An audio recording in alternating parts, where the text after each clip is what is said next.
Hello friends, કેમ છો? Welcome to back my YouTube channel. આજે આપણે પનીરનું શાક બનાવીશું. તમે એકવાર આ રીતે બનાવીશો તો તમને વારંવાર બનાવવાનું મન થશે. તો આપણે ચાલો બનાવીએ પનીર કી સબ્જી.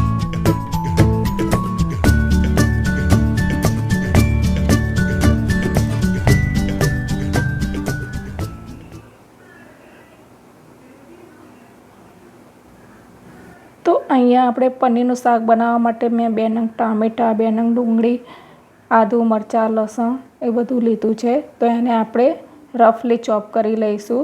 અહીંયા 1 ઇંચ આદુનો ટુકડો લીધો છે અને ડુંગળીને પણ આપણે મોટી મોટી સ્લાઇસમાં કટ કરી લઈશું, કારણ કે આપણે એની ગ્રેવી એક અલગ રીતે જ બનાવીશું. તો અહીંયા ગ્રેવી બનાવવા માટે મેં એક કઢાઈમાં 1 ચમચી જેટલું તેલ લીધું છે. તેમાં જીરું, ધાણા, આદું, લસણ, તજ, લવિંગ નાખીને મૂક્યા છે. તો હવે ત્યારબાદ આપણે ડુંગળી એડ કરીશું. ડુંગળીને આપણે થોડીક શેકાવા દઈશું. ડુંગળી શેકાઈ જાય ત્યારબાદ આપણે તમાલપત્ર, 1 સૂકું મરચું અને 2 નંગ ટામેટાં જે ઝીણા સમારેલા હતા તે એડ કરીશું અને એને થોડી 2-3 મિનિટ માટે ચડવવા દઈશું. અહીંયા કાજુના 4-5 ટુકડા નાખ્યા છે. કાજુના લીધે આપણી ગ્રેવી ખૂબ જ સરસ, સ્મૂથ અને ટેસ્ટી બને છે. તો આ બે મિશ્રણને આપણે 2 થી 3 મિનિટ ચડવવા દઈશું. ત્યારબાદ આપણે એને મિક્સરમાં ગ્રાઇન્ડ કરી લઈશું અને ગ્રેવી તૈયાર કરી લઈશું. તો અહીંયા આપણી ગ્રેવી તૈયાર છે. એનો કલર પણ ખૂબ સરસ આવે છે. તો હવે આપણે શાકનો વઘાર કરીશું.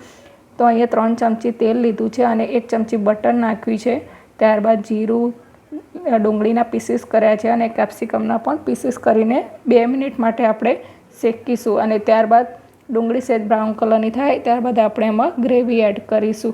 તો ગ્રેવીને જે મેં બ્લેન્ડ કર્યું હતું એ મિક્સર જારમાં મેં થોડું પાણી રેડી અને ગ્રેવીમાં એડ કર્યું છે અને ગ્રેવીમાં પછી આપણે મસાલા કરીશું. તો મીઠું સ્વાદ પ્રમાણે, 1 ટીસ્પૂન મરચું, 1/2 ટીસ્પૂન હળદર, ધાણા જીરું, ગરમ મસાલો એડ કર્યો છે.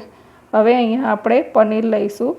પનીરના મેં નાના નાના પીસીસ કરી લીધા છે અને એ પીસીસને આપણે શાકમાં એડ કરીશું. તો તમે જોઈ શકો છો કે આપણું શાકમાંથી તેલ છૂટું પડી ગયું છે. તો આ સ્ટેજ ઉપર આપણે પનીરને એડ કરી દઈશું. ત્યારબાદ આપણે સૂકી મેથી, જે કસ્તુરી મેથી કહેવાય છે, એ કસૂરી મેથી મેં હાથથી થોડીક 2 હાથથી ક્રશ કરી અને એડ કરીશું અને અહીંયા 1 ચમચી મલાઈ એડ કરી છે. તો અને ત્યારબાદ આપણે કોથમીરથી ગાર્નિશ કરીશું. તો આપણું શાક રેડી છે. તો તમને મારો આ વિડીયો ગમે તો લાઇક, શેર અને સબસ્ક્રાઈબ જરૂર કરજો. અને તમને કોઈ બીજી રેસીપી માટે કંઈ પણ